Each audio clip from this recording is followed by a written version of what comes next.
Sa waa hunda erga ijibbaatame booda addunyaa hundaatii fi lammiilee hundaatiif beeksisuun keenya ni yaadatama. Amma kanarraa ka'ee rakkina poolitikaa Itoophiyaa fi bu'uuraan furmaata isaa ka jedhu Adda Bilisummaa Oromoo ammallee ifa gochuudhaaf ummataaf dhiheessaa. Ittiin seenaa rakkina poolitikaa Itoophiyaa fi bu'uuraan furmaata isaa. Raafama siyaasaa yeroo ammaa Itoophiyaan keessa galtee jirtuu fi addatti immoo rakkoolee walxaxaan Oromiyaa keessatti mul'achaa jiran Oromiyaa dirree jeequmsaa fi lolaa taasisuun tasgabbii dhabsiisuu qofa otuu hin taane Itoophiyaan badii keessaa hin baane seensisaa jira. Mootummaan naannoo Oromiyaa bulchiinsa yeroo muddamaa yookaan state of emergency jala jira. Rakkinni siyaasaa yeroodhaan furamuu dadhabuurraan kan ka'e caasaan mootummaa durii caccabee jira. Yeroo ammaa Oromiyaa keessa rakkina uummataa kan furu qaamni bulchiinsaa filatamee hin jiru. Uummanni yeroo ajjeefame, yoo saamame, yoo qabeenya isaa barbadaa'e bakkatti iyyatee furmaata argatu dhabee jira. Kuni yoo akkasitti itti fufee rakkinni kana caalu dhufuu danda'a. Kun falamsiisaa hin ta'u. Kanatti dabalee humnootiin adda addaa socho'uun diigumsa Oromiyaa fi rakkina keessaa bahuu hin dandeenyee fi booda garatti qabnu wallaallu keessa nu galcha jennee amanna. Diigumsi Oromiyaa uummata Oromoo qofa otoo hin taane lammiilee Oromiyaatti rakkina walirraa hin cinne akka fidu beekamaadha. Mataa nama tokko irraa kaasee hanga maatii fi biyyattii Itoophiyaatti rakkina guddaan akka dhufuu jiru eenyuyyuu haaluu hin danda'u.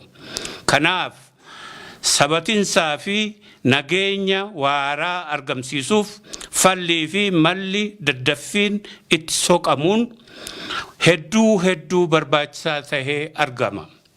Oromoon fi lammiilee Oromiyaa waan hedduu waliin qabu.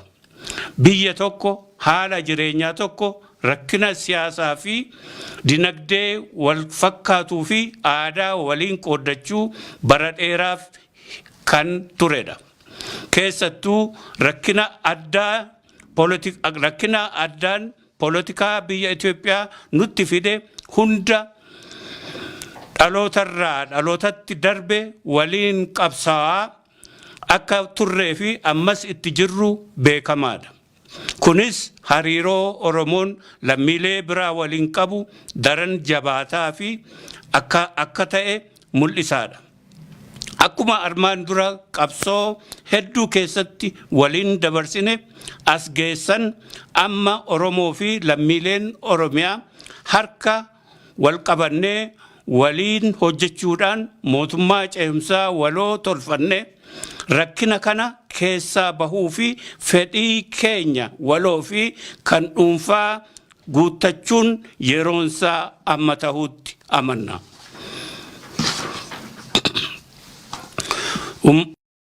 Ummatoonni Itoophiyaa waliigala naannoo Oromiyaa tasgabbeessuu keessatti gahee keessan bahuu lammii keessan Oromiyaa keessaa jiraatu baraaruu qofa osoo hin taane akka biyyaatti waan waliin qabnu bu'uureeffachuu nu gargaara jennee amanna.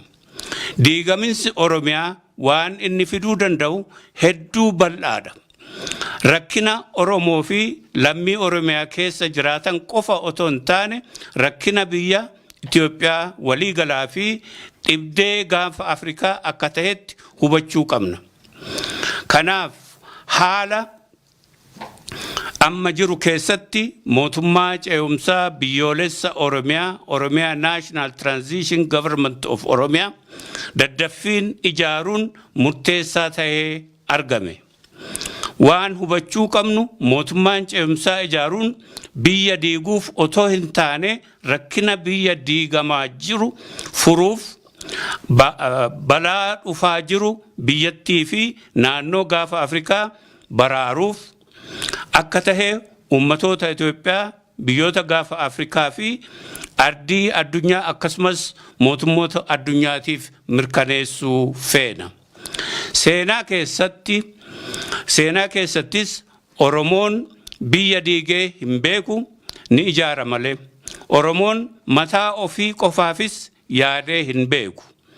Sabaa fi sablammii walitti qabee waliin jiraachuu malee akka biraatti amala addaa fi aadaa addaa hin qabu. Kanaafis ragaa guddaa kan ta'u biyya Itoophiyaa keessaa sabaa fi sablammii heddumminaan hammatee kan jiraatu hunda caalaa Oromoo tahuu isaatti hubatamaadha. Kanaaf Oromiyaan fakkii yookaan moodel biyya Itoophiyaa sabaa fi sablammii itti heddummaatudha jechuu dandeenya. Mootummaa ce'umsaa ijaaruun irra caalaa nageenya sabaa fi sablammii Oromiyaa keessaa jiraatan eeguuf daran tokkummaa fi waliin jireenya isaanii gabbisuuf barbaachisaadha.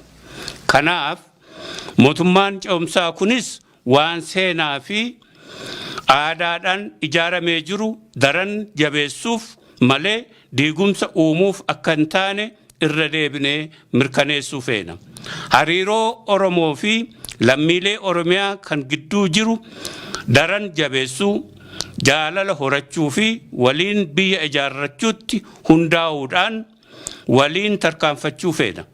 Kun naannolee Itoophiyaa kaaniifis bu'uura nagaa waaraa taha jennee amanna.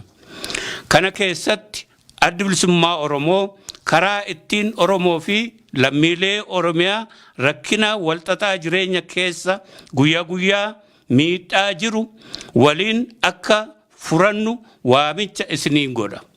Yaamichi Oromoo fi lammiilee Oromiyaa maraaf dhiyeessaa jirru kun mootummaa ce'umsaa yeroo ammaa ta'u kunis seenaa keessatti yeroo jalqabaaf dirree itti mootummaa ummataan filatame fi sabaa government of the people by the people for the people ijaaruuf bu'uura tolfannuu fi haala aanjeffannudha. Fuulduratti keenya lammiileen Oromiyaa xiqqaa fi guddaa otoo hin jedhiin kan hundi keessatti sagalee qabu akka ta'u mirkaneessuu feena. Kaayyoon keenyaa fi akeekni mootummaa ce'umsaa kun yeroo jalqabaaf aadaa poolitikaa gartuu yookaan partisan political culture biyya Itoophiyaa keessa ture jijjiirree lammiilee Oromiyaa hunda hammatu uummataan filatame uummata tajaajiluun bakka buusuuf akka ta'e isinii mirkaneessuu feena. Addi bilisummaa Oromoo imaammata pooletikaasaa namarratti fe'uu utuu hin taane kan qaama adda addaa dhaggeeffatee lammiilee hundaaf akka ta'utti qaama bulchiinsa waloo ijaaruutti tattaafatudha. Kana dhugoomsuuf bu'uura kana lammiilee Oromiyaa mara waliin jalqaba hanga ammaatti akka tolfannu isin hubachiisuu feena. Kunis nagaa fi tasgabbii waaraa hunda keenyaaf uuma jennee amanna. Yoo aadaa poolitikaa Itoophiyaa jijjiirree Oromiyaa irratti mootummaa ititaa kan hunda hammatu, kan hunda kabajuu fi kan hunda walqixa tajaajilu ijaarranne yeroo dhiyoo keessatti biyyi keenya maal akka fakkaattu hundi keenya tilmaamuu dandeenya. Mootummaan walqixxummaa lammiilee fi fedhii uummata irratti hundaa'e yoo ijaarranne imaammanni dantaa biyyaa fi hariiroo alaa ifa yoo ta'e qaamni seeraa tumuu fi seera taliiguu yoo adda bahee tolfame qaamni nagaa eeguu fi biyya ittisu ajaja warra aangoorra jiranii hin raafamu yoo tahe mootummaan badii balleessuuf yoo itti gaafatama tahe qabaate mirgi dhala namaa akka dhuunfaa fi walootti yoo kabajame biyyi lammii ishee kabajaa fi gammachuun keessa jiraattu taatti jennee amanna. Nagaa fi tasgabbiin jiraannaan sabaa fi sablammiin kuni biyya kooti, kuni mootummaa kooti jedhee amannaan guddinaa fi badhaadhina fiduun nama hin rakkisu. Biyyi keenya badhaatuu fi investmentii addunyaa kan harkiftudha. Garuu nagaa fi tasgabbiin yoo hin jiraanne investoroonni nurraa baqatu. Abbootiin qabeenyaa biyya keessaas ta'e biyya alaa yaaddoo malee akka barbaadanitti invest godhanii fi biyya keenya kadhaa jalaa baasuu kan dandeenyu yoo nagaa fi mootummaan ittitaan jiraate qofaadha jennee amanna. Yoo nagaa fi mootummaan ittitaan jiraate qofa dargaggoo fi humni barate hojiin biyya ijaarratu wajjin hojii biyya ijaarratu bobba'uu danda'u. Namni nagaa bahee hojjetee maatii isaan jiraachuu danda'a. Qabeenyaan dhuunfaa fi kan waloo wabii argata. Ijoolleen keenya nagaan bahanii baratanii yookiin hojjetanii nagaan galu. Jibbaa fi lolarraa jaalalaa fi waltumsuutu saba keenya gidduutti dagaaga. Aadaa keenya wal gargaaruu fi wal jajjabeessuu deddeebifnee ijaarrachuu dandeenya. Dhumarratti rakkina poolitikaa yeroo ammaa biyya keenya mudatee jiru hedduu walxaxaadha. Aadaa poolitikaa dulloomee oton toree fi jaarraa hedduu ture jalatti rakkina walxaxaa kana hiikuun hin danda'amne. Yeroo hedduu yaalame. Lubbuu hedduunis itti wareegame. Qabeenya danuun itti barbadaa'ee akkasuu ta'ee hin milkoofne. Rakkina walxaxaa kana walitti dhufnee mari'achuun yoo kana tolfanne qofa keessaa bahuu dandeenya. Ammatti karaan jiru tokkichi mootummaa ce'umsaa biyyoolessa Oromiyaa kan bu'uura nagaa mootummootaa fi naannolee kaaniif tahuu lammiilee Oromiyaan waloon ijaarrachuudha. Kunis bakkatti qooda keenya hirmaannuu fi fedhii keenya keessatti ibsannu ta'a. Akkasumas rakkina nagaa fi tasgabbii amma keessa jirru furachuu kan dandeenyu walitti dhufnee mari'annee mootummaa ce'umsaa biyyoolessa Oromiyaa yoo dhaabbanne qofaa ta'a. Addi Bilisummaa Oromoo ijaarsa mootummaa ce'umsaa kana hojiitti hiikuuf waan qabu hundaan itti bobba'ee milkeessuuf akka hojjetaa jiru mirkaneessuu feena. Yaada uummataa fi kanneen dhimmi ilaalu hunda fudhannee akka uummataaf ta'utti bulchiinsa waliin tolfachuuf yeroo hunda qophii akka taane isinii mirkaneessuu feena.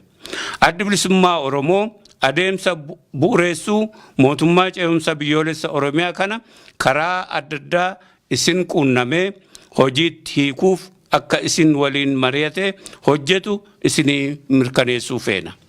Maa irratti lammiilee Oromiyaa fi lammiilee saboota kaanii waggaa 50 darban falmaa mirga dimokiraasii, mirga ummatootaa akka kabajamu fi walqixxummaa sabaa fi sablammoota falmuu irratti lubbuu isaanii dhaban hundaaf kabajaa kiyya dabarsuun barbaada. Addatti immoo kabajaa bara baraa qabsaa'ota keenya kanaan nu gahaniif haa ta'uun jedha. Akkasumas humna nagaa eegdota biyyaa uummata golguu, uummata waliin akka dhaabbatanii fi nagaa buusuuf otoo falmanii lubbuun isaanii darbe kabajaa fi ulfina kennuufii feena. Akkasumas addatti humna poolisii fi nagaa eegdota Finfinnee kanneen kabajaa ilma namaa tiksanii fi hojii isaanii seeraan hojiitti hiikuu yaalanii haala dhiphuu siyaasaa rakkisaa keessa maatii fi jireenya isaanii dhiisanii halkanii fi guyyaa nagaa uummataa eegan hedduun dinqisiifadha. Akkasumas namoota akka dhuunfaatti, akka garee fi akka jaarmiyaatti nu bira dhaabbatanii akka murannoo keenya jabeessine bakka amma jirruun nu geessisan hunda galatoonfachuun fedha. Erga waamicha mootummaa ce'umsaa biyyoolessa Oromiyaaf waamicha goonee kanneen waamicha kana nu cinaa dhaabbatanii milkeessuuf dirmatanii nu waliin hiriiraa jirtan kanneen armaan gadii galateeffachuun fedha. Kabajamtoota lammiilee Oromiyaa kan waamicha kana ofitti fudhatanii nu deeggaranii nu waliin dhaabbataa jiran, paartiilee siyaasaa adda addaa addatti immoo waahila keenya KFO, hoogganoota adda bilisummaa Oromoo keessaaf alaa, qondaalotaa fi miseensota adda bilisummaa Oromoo keessaaf alaa, qeerroo bilisummaa Oromoo, qabsaa'ota bilisummaa Oromoo bakka hundaa, deeggartootaa fi hawaasa Oromoo, the Oromo Scholars and Professional Group, Oromo Global Forum, hoogganoota amantii adda addaa sagalee uummata keenyaa ta'uun waamicha dabarsitan, Global Oromia Journalist Association, gartuu deeggarsa sochii 39 idil addunyaa, koree miseensotaa fi deeggartoota adda bilisummaa Oromoo akkasumas kanneen dhimma hidhamtoota siyaasaa lammiilee Oromiyaa fi akkasumas hidhamtoota kaan hiiksisuuf ijaaramanii sochii jalqaban kanneen maqaa isaanii dha'uu dagadde hundaaf galata keenya galchina. Waan na dhaggeeffattaniif galatoomaa. Injifannoo uummata bal'aaf. Daawud Ibsaa, Hayduree Adda Bilisummaa Oromoo, Onkoloolessa 8 2020 Finfinnee.